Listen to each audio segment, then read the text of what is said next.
Today's fabulous, frugal, exciting treat gonna be apple crisp. We're going for a walk and we've got some apple trees down by the river, and they make these really sour little apples that nobody eats, and they just fall all over the ground and get all mushy and covered in ants. But we're gonna pick some and we're gonna make them into apple crisp. All right, here we have this weird apple tree down by the river that seems to have no leaves on it really, but it has a lot of apples. A lot of sour apples. So we're gonna pick some. See all those green apples? That's what we're gonna be picking. I don't know how we're gonna get up there and reach them though. Who's climbing up there? No. All right, I'm gonna try one. Girls, you wanna try one and see what it tastes like? Is that one from the ground? You know, that's not bad. That's not that sour. Is that from the ground? No, that's from the tree. Are these from the tree? Yes, you can try one. I actually like that. That's not sour like I thought it was going to be. It's going to make a good apple crisp. You could actually just eat these. That's so weird. Is this from... So we're using the old shake the branches method for knocking the loose ones down. Hey Neve, what's in your bag? Apples! Hey Autumn, what's in your bag? Apples! Those are gorgeous. And now here we are back, ready to make our apple crisp, which is a great way to use, well, obviously free apples, super frugal. It's a quick recipe. It's much easier than baking a pie. I can make a pie crust, but it's not my strongest talent, let me just say. But apple crisp, just as yummy as pie and a lot easier to make. I think the most time-consuming part of this, other than maybe going out to get the apples, is cutting them up. And that's not really that difficult, is it? No, it's not, and I don't peel them. So here I have 4 cups of cut up apples in our little Pyrex baking dish. You butter the dish first, and you pour over a 1/4 cup of orange juice. Except I did not have any orange juice in the house today, surprise, surprise. And I'm a big one from using substitutions. So I had a little cranapple juice in the fridge. So I used that because you want to add a little extra moisture. Then all you do is make your crumbly topping. And that is easy and fun and quick. Quick, easy, fun, frugal, yeah! So, take our bowl. Put in 1/2 cup of flour. You add to that 1/2 cup of oats. And if you don't have oats in the house, just use 3/4 to a full cup of flour.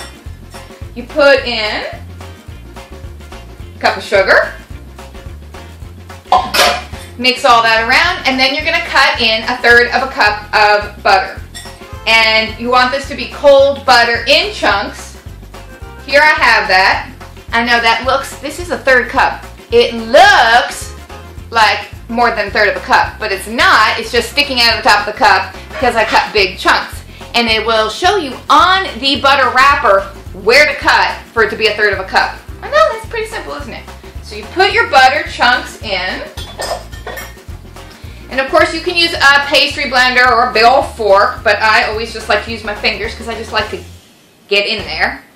And you crumble your dry ingredients into your little chunks of butter until you don't have any big chunks of butter anymore, until it's all dried up and crumbly. And then all we're going to do, this is so fun, it's a very tactile experience. This is good for kids to help you with if their hands are clean, because it's very interesting for them to feel the textures. You can, you know, I'm talking little kids. You can sort of say, okay, what does the flour feel like? Oh, it's like soft and powdery. And what does the sugar feel like? Oh, it's like grainy or like sand. And what do the oats feel like? And then like, ooh, what's this butter feel like? And what's it feel like when you're mixing it all together? It's a good little lesson on your sense of touch. I'm talking little kids. Hopefully your bigger kids kind of already know this. So you mix it all together, and then you're going to add, well, I'll tell you what the recipe calls for, and then I'll tell you what we're actually going to do. The recipe calls for 1/2 teaspoon of cinnamon, and a 1/4 teaspoon of nutmeg. But I don't have any nutmeg in the house right now. Nutmeg, I think, is a critical ingredient for your zucchini bread, which I made recently and I used up my nutmeg. I'm also a huge fan of cinnamon. So 1/2 teaspoon of cinnamon, oh, I don't think so. No, that's not enough. Apples and cinnamon are a beautiful combination. And I will be adding more cinnamon, and I probably won't really be measuring it. I'll just be dumping it in. I'm a little low on cinnamon right now, and I need a good spice coupon to get some more. You also throw in a dash of salt. So now, crunch, crunch, squish, squish. Now, on the topic of substitutions, because I was just thinking, what else could you do with this? It's a little different. So you could use brown sugar instead of your white sugar. Ooh, and then I thought maple sugar. I wish I had some maple sugar. If you happen to have maple sugar, that would be delicious. I think if you had some granola cereal that you wanted to use up, you could mix that in or just sprinkle that on top. That's all mixed together, nice and crumbly. Now we're gonna dump in our cinnamon. I buy it in a big old container. I don't tend to buy things in a big old bulky container, but cinnamon and oregano and cumin I buy in these big old containers because I use a lot of those.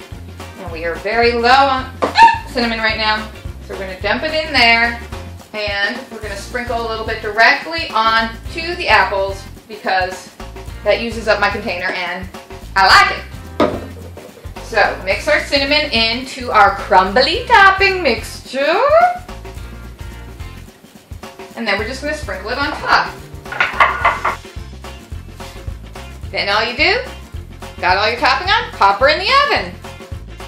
Shoot, by the way, I did forget to add the pinch of salt, but it's salted butter, so probably okay. But you do like a little bit of salt in your sweet dishes like this because the salt brings out the sweet flavor. Not too much because you don't want it to taste like, you know, King Triton's underwater apple delight. No, no, no, no, no. You want just enough salt. Like you don't even want to taste salt. It's just this magical secret, you know, hidden at the back of your palate kind of, you know, thing that's bringing out the sweetness. So, dash of salt. And here's our apple crisp, fresh from the oven, baked for 40 minutes at 375. Or until apples are soft and your crumble topping is crispy and deliciously brown. And now, we shall taste it. The best part! Alright, here we are with my expert taste testers, and let me serve you up a little bit of apple crisp. You think you're going to like it? Yeah. You do? I have to have had this before. You have had it before? Yes. Did you like it? I don't think. You don't think so. She doesn't think so. And what do you think of it now? Yum. Yum! So we've turned an apple crisp hater into an apple crisp lover. Do I get that? Mm-hmm. Can you just hold it for a second while I dip on hers? Let me try. Do you like the topping? Yeah. I think that is really, really delicious. I love that. What do you I think? think it's really, really delicious. As delicious as Mommy thinks it is. As delicious as I think it is. Oh, she's taking it away. Do you remember where these apples came from? The apples in the apple tree near our house down the river. That's right. We picked those apples ourselves, didn't we? Yes. Yes. We have a lot more in the fridge. This really didn't require that many apples. I'm impressed. So, super fast, super easy, super frugal, super delicious, And also, apple crisp, and easier than apple pie. And yes, Meavy, what did you want to say? if you have a grown-up with you, you can let your grown-up shake the tree, and it can be like you raining apples. That's right. If you have a grown-up with you, let your grown-up shake the apple tree, and it's like raining apples down on your head. They hit you in the head, didn't they? When Daddy shook the tree. What do you think, Autumn? You have anything to add? Click down below if you want to watch more videos of taste testing. Bye! Bye!